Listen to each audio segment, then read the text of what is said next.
Est-ce que tu sais combien d'entreprises perdent des millions chaque année à cause d'une mauvaise planification maintenance? La planification maintenance est un sujet que tout le monde croit comprendre et que personne ne maîtrise vraiment. Aujourd'hui, on va changer ça. Dans cette vidéo, je vais te partager les bases que j'aurais voulu savoir ou que j'aurais voulu connaître dès mes premiers pas dans le poste ou bien dans le métier de la planification maintenance. Tu vas découvrir exactement ce que c'est la planification maintenance, pourquoi elle est critique et comment elle s'applique concrètement sur le terrain. On ne va pas utiliser des termes inutiles, des slides inutiles ou bien un jargon inutile. Aujourd'hui, on va voir du concret, du applicable et surtout du terrain. Pour ceux qui ne me connaissent pas, je suis Denis Vitika. À 24 ans, je suis responsable de la planification dans une entreprise de la place, formateur et aussi coach. J'accompagne pas mal de personnes dans le domaine de la gestion de la maintenance en général.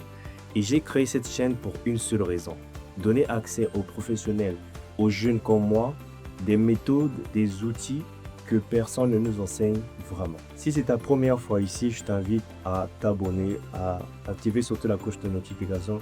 Sincèrement, je vais partager pas mal de notions et surtout t'apporter une grande valeur ajoutée que tu auras vraiment besoin dans le domaine de la gestion de la maintenance en général.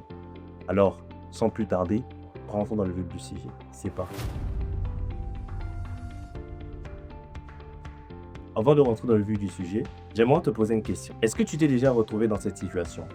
Tu es dans une entreprise, vous fonctionnez normalement, tout tourne, la production tourne, et tout d'un coup une panne survient et c'est la panique générale. La production qui se plaint, la direction qui hausse le temps, et les techniciens qui courent par-ci par-là pour tout simplement essayer de trouver une solution au problème. Ce genre de scénario arrive dans la plupart des structures. Ce genre de scénario arrive dans la plupart des entreprises productrices.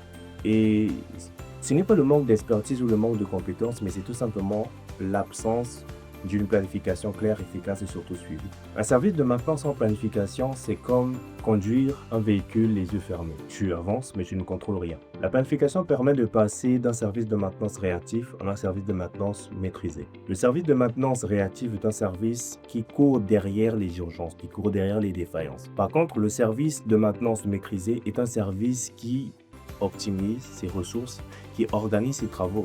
La différence aussi entre les deux, ce n'est pas le budget, ce ne sont pas les nombres de techniciens ou bien les nouvelles technologies, mais c'est tout simplement un détail que le service de maintenance réactive ne possède pas, que le service de maintenance maîtrisé possède, qui est tout simplement la méthode. Alors, c'est quoi exactement la planification maintenance?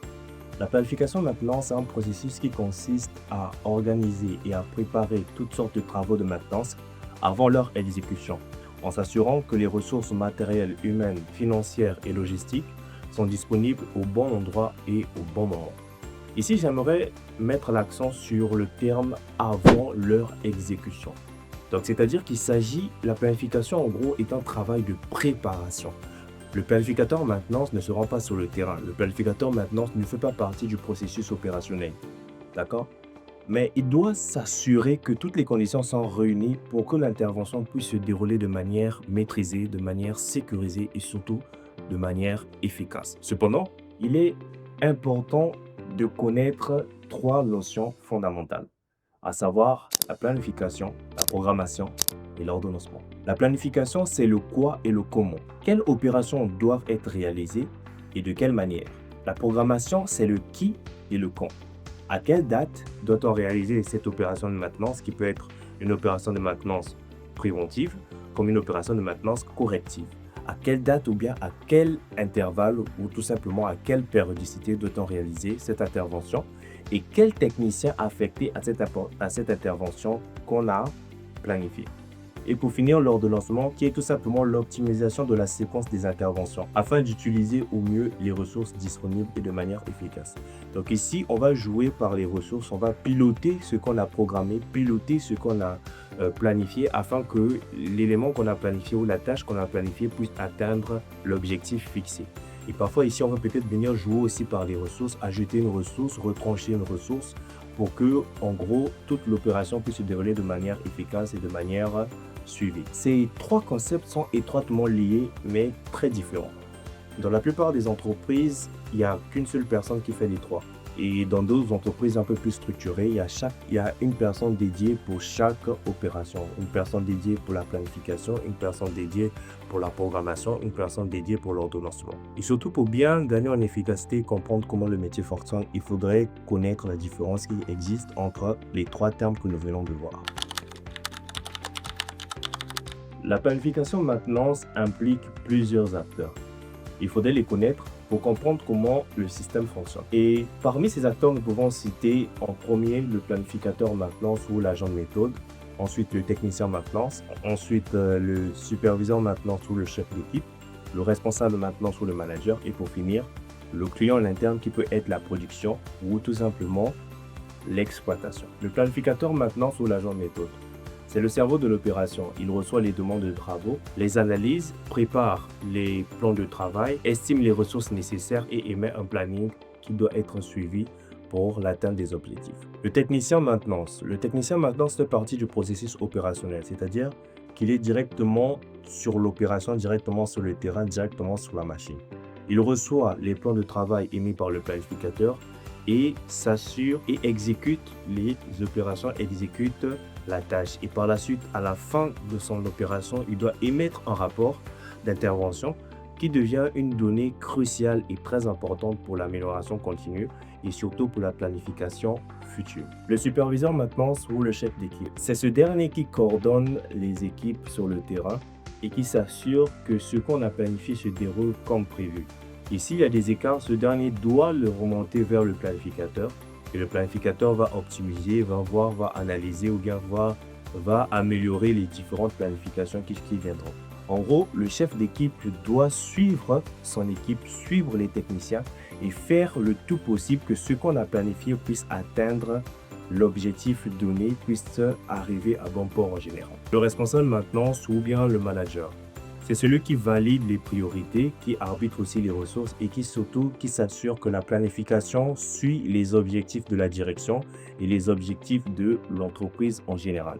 Et pour finir, bien le client interne qui peut être l'exploitation ou la production comme on a dit, c'est celui qui émet les demandes de travaux et qui subit les arrêts. Et donc la planification doit prendre en compte les contraintes opérationnelles pour que les deux parties puissent être sur la même longueur d'onde et tout, et pour que les temps d'arrêt ne puissent pas impacter simplement la production ou bien impacter le processus en globalité. Quand tous ces acteurs communiquent bien et ont un rôle clair, la planification est optimale, la planification est bien suivie. Mais quand ces derniers ne travaillent pas ensemble, c'est le chaos général et ce n'est pas l'atteinte. Vous ne pourrez jamais atteindre les objectifs fixés parce que chaque acteur travaille dans son propre compte. Et en gros, c'est l'entreprise qui va subir les répercussions du manque de communication entre ces différents acteurs. Maintenant, on rentre dans le vif du sujet, on rentre dans le concret. Voici les 6 étapes d'un processus de planification structuré et surtout efficace. Tout commence par une demande de travaux, une panne signalée, une inspection qui révèle une anomalie donnée ou bien une maintenance planifiée dans le calendrier. Ces informations, bien cette demande doit être enregistrée dans un système qui peut être un logiciel de GMAO, gestion de la maintenance assistée par ordinateur. Cette donnée peut aussi être enregistrée dans un fichier Excel ou tout simplement dans un cahier ou dans un bloc-notes. L'essentiel, c'est que tout puisse être enregistré et que rien ne puisse se perdre. Le planificateur reçoit la demande et l'analyse. Il se pose plusieurs questions. C'est quoi exactement le problème? Quelle est la priorité? Urgent, important ou peut attendre? Quelles sont les compétences nécessaires? Quelles pièces de rechange faut-il? Combien de temps ça va prendre? Combien de temps faut-il pour réaliser cette intervention-là? En gros, c'est la partie la plus intellectuelle du processus. C'est le document central de la planification. Le plan de travail détaille étape par étape ce que le technicien doit faire ou ce que le technicien doit réaliser. Il inclut la description de l'intervention, les étapes techniques dans l'ordre, les pièces et les consommables nécessaires, les outils requis, les consignes de sécurité parce que la sécurité est très importante, le temps estimé pour chaque étape. Un bon plan de travail permet à un technicien compétent d'intervenir efficacement même s'il n'a jamais réalisé cette intervention dans le passé. Ou bien même si c'est sa première fois de réaliser cette intervention-là. Avant de programmer, le planificateur doit s'assurer que tout est disponible. Les pièces sont-elles en stock? Les techniciens sont disponibles? Les outils spéciaux, est-ce que les outils spéciaux sont bel et bien là dans le magasin? Bien, est-ce que la logistique est bel et bien disponible? Les moyens de transport en général sont bel et bien disponibles. Si une ressource manque, le planificateur maintenance doit commander ou bien faire une DA qui est tout simplement une demande d'achat. Ou bien tout simplement trouver une alternative avant de programmer. C'est très important. C'est souvent cette étape que beaucoup de professionnels ne prennent pas souvent en compte. Avant de programmer une intervention, avant de programmer une opération de maintenance, il faudrait s'assurer que toutes les ressources sont bel et bien disponibles. C'est très important. Cela évite que l'intervenant arrive sur place et se rend compte qu'il y a des ressources qui manquent, il y a des pièces qui manquent, il y a des outils qui manquent. Et cela, ça crée encore plus de temps d'indisponibilité. Et qui dit temps d'indisponibilité, dit tout simplement perte financière et tout simplement insatisfaction aussi du client. Et donc, en gros, on ne respecte pas le triangle QCD, qui est le coût, la qualité et le délai.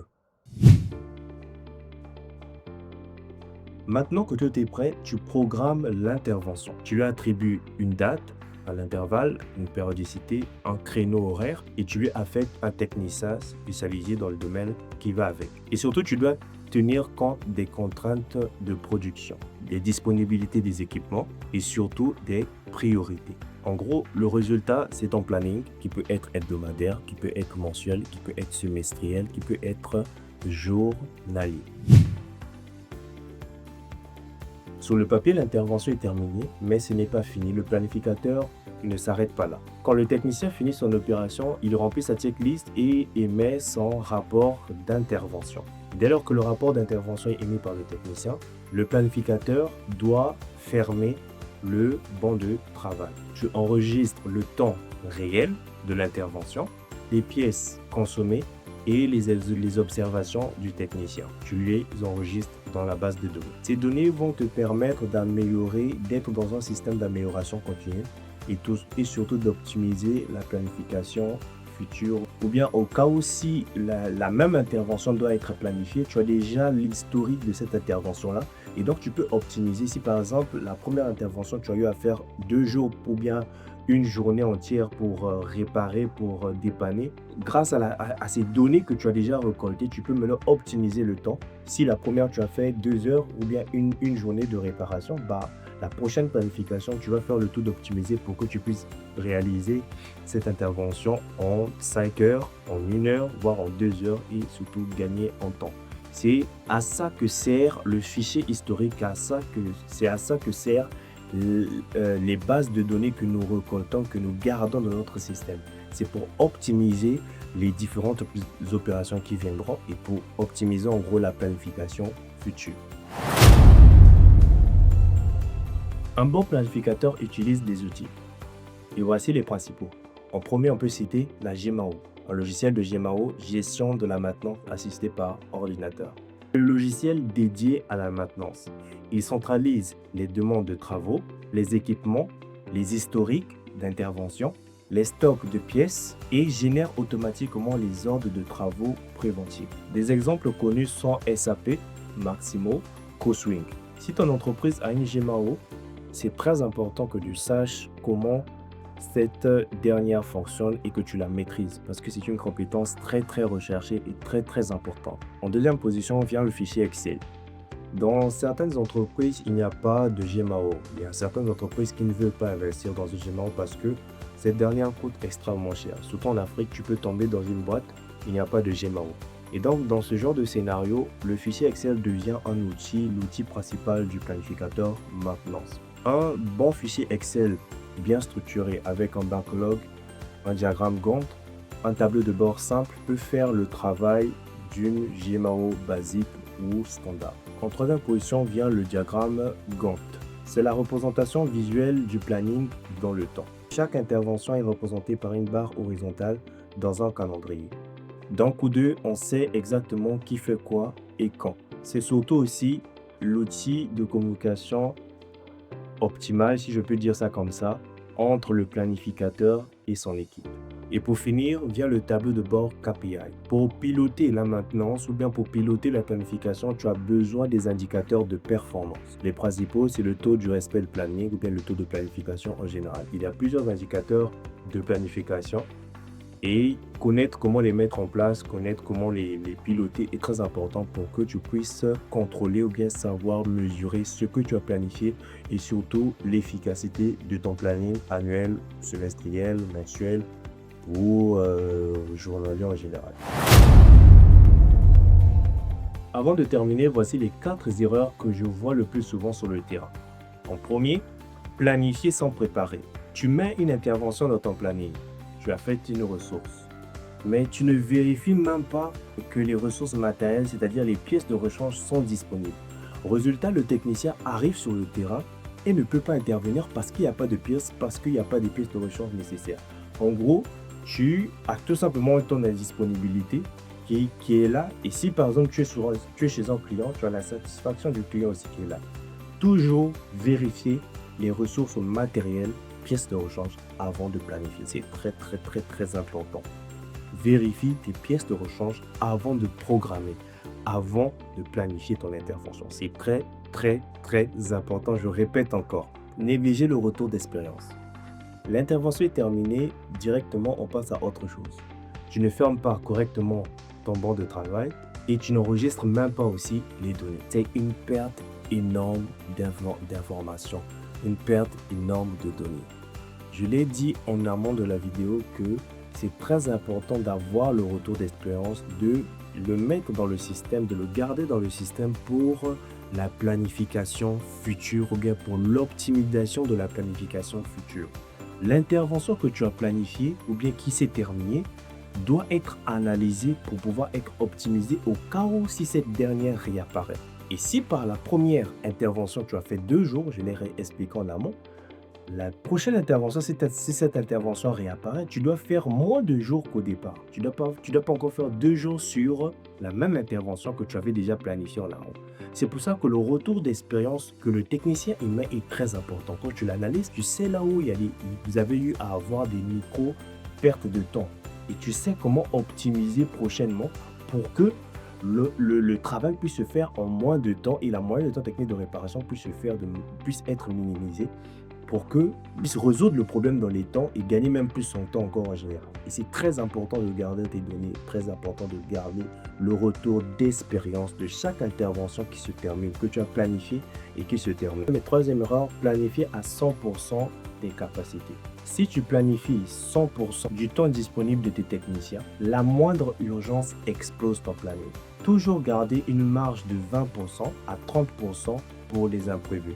Parce qu'il y a toujours des imprévus dans la vie quotidienne et aussi dans la vie professionnelle. C'est très important de toujours garder 20 à 30% pour les imprévus. Ne planifie pas toutes tes ressources, ne planifie jamais toutes tes ressources à 100%. Garde toujours une marge pour les imprévus, au moins que s'il y a un imprévu qui se déclenche, tu as une ressource que tu peux mettre, tu as un technicien que tu peux affecter et donc tu réussis à être efficient dans ce que tu fais, efficace aussi dans ce que tu fais. La quatrième erreur, c'est de travailler sans backlog. Sans backlog, tu ne sais pas réellement ce qui en attend. Tu oublies des interventions et tu ne peux pas prioriser correctement.